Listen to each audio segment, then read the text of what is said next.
Hello friends, 27 நட்சத்திரம் முருகன் கோயிலுக்கு 9வது வாரமாக போனோம். இன்றைக்கி போகிற வழியில் இந்த பொம்மைலாம் வச்சுருந்தாங்க. கல்யாணத்துலலாம் வாசலில் வரவேற்கிற மாதிரி வைப்பாங்கல்ல, யானை மாடு அது மாதிரி பொம்மை.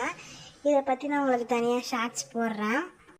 இன்றைக்கி 9வது வாரம் எப்படியாவது இன்றைக்கி மலை ஏறிடணும் அப்படின்னு சொல்லிட்டு இன்றைக்கி மலை ஏறியாச்சு. படிக்கட்டும் ரொம்ப சின்ன சின்னதாக இருந்தது.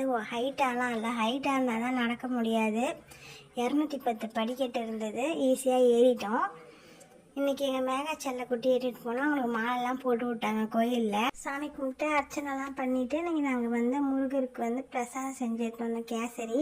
இந்த குட்டி பையன் தான் வந்து கேட்டுன்னு இருந்தார். அவர் கேட்கும்போது முருகரே கேட்குறாருன்னு சொல்லிட்டு 2-3 தடவை வாங்கி சாப்பிட்டான் அந்த குட்டி பையன். எல்லாருக்கும் பிரசாதம் கொடுத்துட்டு வீட்டுக்கு கிளம்பிட்டோம். நீங்கள் சொன்னால் நம்ப மாட்டீங்க, இந்த கோயிலுக்கு வரத்துக்கு முன்னாடி அவ்வளோ கஷ்டப்பட்டேன் நான். இப்போ எவ்வளோ பாதி கஷ்டம் எனக்கு குறைஞ்சிடுச்சு. நான் இனிமேல் மாதம் இந்த கோயிலுக்கு வரோம்.